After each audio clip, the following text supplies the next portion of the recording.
ઇતિહાસ જાણીએ ભાગ 2। પ્રથમ ભાગમાં આપણે શું શીખ્યા? ઇતિહાસ જાણવાના સાધનો, સ્ત્રોતો વિશે। તાડપત્ર, ભોજપત્ર, અભિલેખો, તામ્રપત્ર। હવે પાઠ આગળ વધારીએ। સિક્કાઓ। સિક્કા પણ ઇતિહાસ જાણવાના અગત્યના સાધનો છે।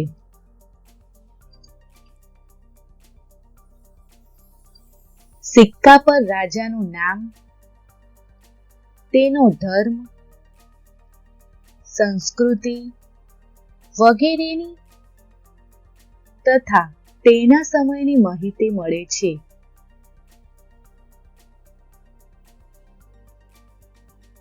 ભારતમાં ઈસવીસન પૂર્વે 5મી સદીના પંચમાર્ક સિક્કા મળી આવ્યા છે, જે સૌથી જૂના સિક્કા છે।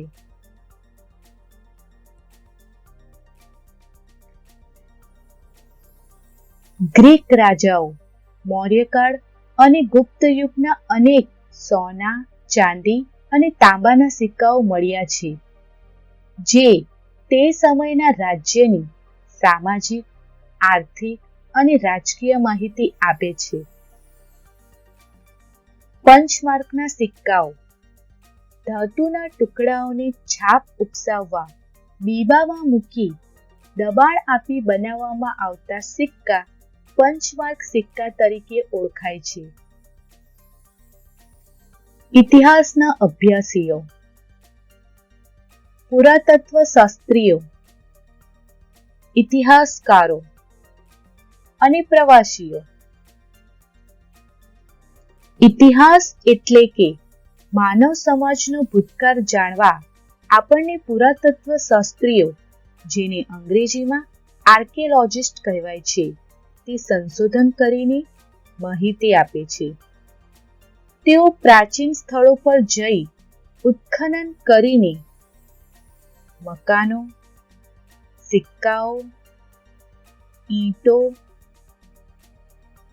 ઓજારો, ખોરાકના નમૂના, મનુષ્યો અને પ્રાણીઓના હાડકાં વગેરે શોધીને તેનો અભ્યાસ કરી તે સમયના માનવોની સંસ્કૃતિથી આપણને અવગત કરાવે છે। પ્રાચીન કાળથી મનુષ્ય એક જગ્યાએથી બીજી જગ્યાએ પ્રવાસ કરતો રહ્યો છે। ઘણા પ્રવાસીઓ બીજા દેશોમાં જઈને ત્યાંના જીવનની નોંધ પણ કરતા હતા। આવા પ્રવાસીઓના પ્રવાસ વર્ણનમાંથી આપણને જે તે દેશના ઇતિહાસ અને સંસ્કૃતિની જાણકારી મળે છે, જેમાં મેગેસ્થનીસ, પ્લિની, ફાહિયાન, હ્યુએનસાંગ જેવા મુસાફરોનો સમાવેશ થાય છે।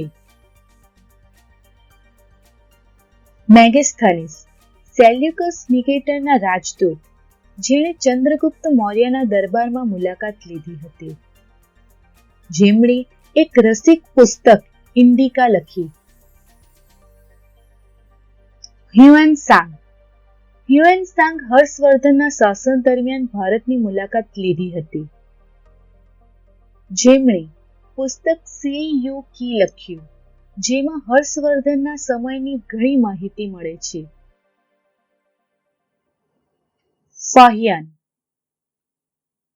ફાહિયાન ચંદ્રગુપ્ત બીજો એટલે કે વિક્રમાદિત્યના શાસનમાં ભારત આવ્યા।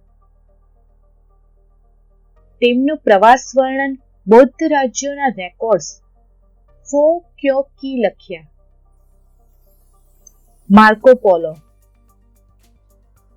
માર્કો પોલો મદુરાઈના પાંડિયન શાસક મેડવર્મન કુલશેખરાના શાસન દરમિયાન દક્ષિણ ભારતની મુલાકાત લીધી। તેમણે the book of sir Marco Polo પુસ્તક લખ્યું, જે ભારતના આર્થિક ઇતિહાસનો અમૂલ્ય હિસાબ આપે છે. ઇતિહાસકારો ભૂતકાળનું અધ્યયન કરનારા મહત્વના વિદ્વાનો છે. તેઓ મળી આવેલા સાધનોનું વર્ગીકરણ કરે છે, સંશોધન કરે છે. હસ્તપ્રતો, દસ્તાવેજો અને અભિલેખોમાંથી માહિતી એકત્રિત કરે છે અને પછી યોગ્ય રીતે તેનું આલેખન કરે છે. પુરાતત્વ શાસ્ત્રીઓ અને ઇતિહાસકારો ભૂતકાળને આપણી સમક્ષ જીવંત કરે છે. આ બધા સાધનોથી તે સમયના માનવ સમાજના રીત રિવાજો, ખોરાક, પોશાક અને ટેકનોલોજી તથા સંસ્કૃતિની માહિતી મળે છે. ભારતના અનેક શહેરો અને ગામડાઓ શોધી તેમણે આપણને કપાસ, જવ, ઘઉં ઉપરાંત તે સમયના પ્રાણીઓની માહિતી આપી છે. મૂલ્યાંકન 1. ઐતિહાસિક સ્ત્રોતનું અધ્યયન કરનાર કયા નામથી ઓળખાય છે? જવાબ: પુરાતત્વ શાસ્ત્રી. 2. પ્રાચીન કાળમાં ભારતમાં કયા કયા વિદેશી પ્રવાસીઓ આવ્યા હતા?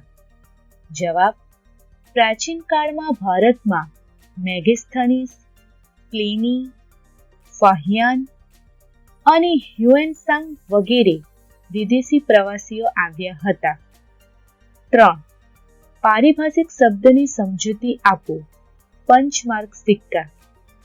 જવાબ: ધાતુના ટુકડાઓને છાપ ઉપસાવવા બીબામાં મૂકી દબાણ આપી બનાવવામાં આવતા સિક્કા પંચમાર્ક સિક્કા તરીકે ઓળખાય છે. ભૂમિનું નામ. આપણે આપણા દેશને 2 નામોથી ઓળખીએ છીએ: ઇન્ડિયા અને ભારત. ઇન્ડિયા શબ્દ ઇન્ડસ પરથી ઉતરી આવેલો છે, જેને સંસ્કૃત ભાષામાં સિંધુ કહેવાય છે. પ્રાચીન ઈરાન અને ગ્રીસના લોકો સિંધુ નદીથી પરિચિત હતા. તેઓ આજથી 2500 વર્ષ પહેલા તે પ્રદેશના સંપર્કમાં આવ્યા હતા. ઈરાનીઓ સિંધુ નદીને હિન્ડોસ અને ગ્રીસના લોકો ઇન્ડસ કહેતા. તેઓ આ નદીના પૂર્વ કિનારાને ઇન્ડિયાથી ઓળખતા. ભારત એવું નામ ઋગ્વેદમાંથી આપણને જાણવા મળે છે. ભરત નામનો માનવ સમૂહ ઉત્તર પશ્ચિમ ભારતમાં આવીને વસેલો. તેમના નામ પરથી આપણો દેશ ભારત તરીકે ઓળખાય છે. આ સમૂહનો ઉલ્લેખ સંસ્કૃતની આરંભિક કૃતિ ઋગ્વેદમાં પણ મળે છે. સાલવારી. ઇતિહાસમાં સમયનું ખૂબ જ મહત્વ છે. ઘટનાઓ સમય અને સ્થાનની સાથે જ લખી શકાય. આપણે સમયને તારીખ, માસ અને વર્ષ સાથે સાંકળીને સમજીએ છીએ. જેમ કે 20 જુલાઈ 2018 શુક્રવાર. આ પ્રમાણે સમયની ગોઠવણી ઈસુ ખ્રિસ્તના જન્મ સાથે સંકળાયેલ છે. ખ્રિસ્તી ધર્મના સ્થાપક ઈસુ ખ્રિસ્તના જન્મને દુનિયામાં કાળ ગણના સાથે જોડવામાં આવ્યો છે. આપણે ઈસવીસન એમ કહીએ, અંગ્રેજીમાં એડી, એનો ડોમિની, એટલે કે ઈસુ ખ્રિસ્તના જન્મ પછીના વર્ષો એમ કહેવાય. દાખલા તરીકે ઈસવીસન 2000 એટલે ઈસુ ખ્રિસ્તના જન્મ પછીના 2000 વર્ષ. એ જ રીતે ઈસવીસન પૂર્વે બીસી, બિફોર ક્રાઇસ્ટ, એટલે કે ઈસુ ખ્રિસ્તના જન્મ પહેલા. દાખલા તરીકે ઈસવીસન પૂર્વે 2000 એટલે ઈસુ ખ્રિસ્તના જન્મ પહેલાના 2000 વર્ષ. ઈસવીસન પૂર્વે એટલે કે બીસી, બિફોર ક્રાઇસ્ટ, ઈસુ ખ્રિસ્તના જન્મ પહેલા. ઈસવીસન એટલે કે એડી, એનો ડોમિની, ઈસુ ખ્રિસ્તના જન્મ પછી. એક સદી બરાબર 100 વર્ષ. દાખલા તરીકે સચિન કોઈ મેચમાં 100 રન પૂરા કરે તો તેને એક સદી મારી એવું કહેવાય. ઘણીવાર સાલ વારીને એડી ને બદલે સીઈ, બીસી ને બદલે બીસીઈ પણ લખવામાં આવે છે. સીઈ એટલે કોમન એરા એટલે કે સાધારણ યુગ. બીસીઈ એટલે બિફોર કોમન એરા એટલે કે સામાન્ય યુગ પૂર્વે. ઈસવીસન પૂર્વે એટલે કે બીસી, બિફોર ક્રાઇસ્ટ, ઈસુ ખ્રિસ્તના જન્મ પહેલા. ક્રિશ્ચિયન ટર્મ્સ પ્રમાણે. સેક્યુલર ટર્મ્સ પ્રમાણે બીસીઈ એટલે કે બિફોર કોમન એરા, સામાન્ય યુગ પૂર્વે. ક્રિશ્ચિયન ટર્મ્સ પ્રમાણે ઈસવીસન એટલે કે એડી, એનો ડોમિની, ઈસુ ખ્રિસ્તના જન્મ પછી. સેક્યુલર ટર્મ્સ પ્રમાણે સીઈ એટલે કે કોમન એરા, સાધારણ યુગ. ઘણીવાર બીપી એટલે કે બિફોર પ્રેઝન્ટ શબ્દનો ઉપયોગ થાય છે.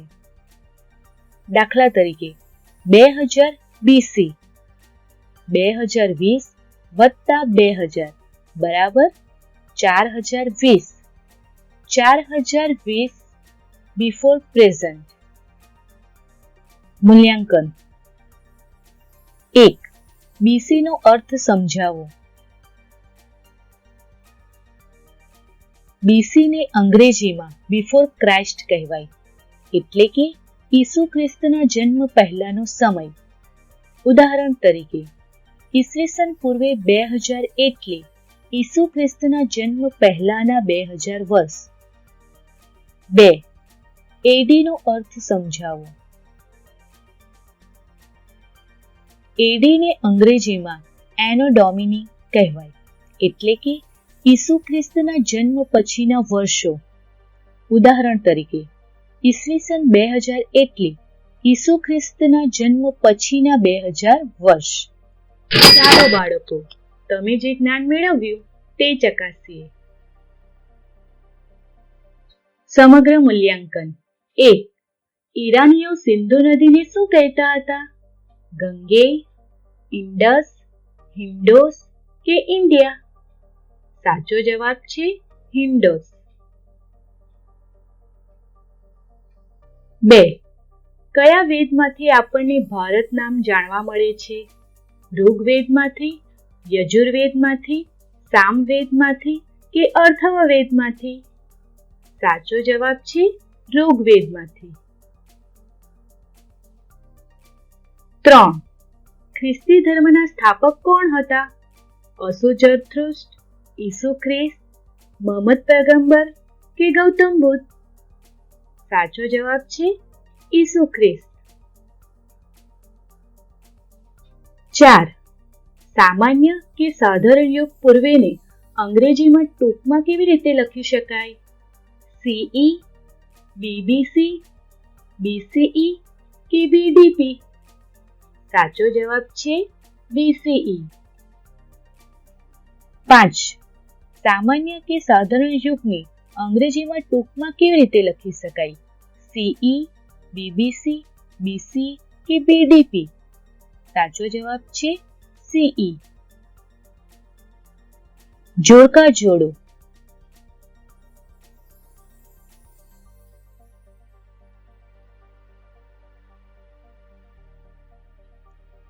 અભિલેખ. પથ્થર કે ધાતુ પર કોતરેલું લખાણ. ભોજપત્ર, ભોજ નામના વૃક્ષની છાલ.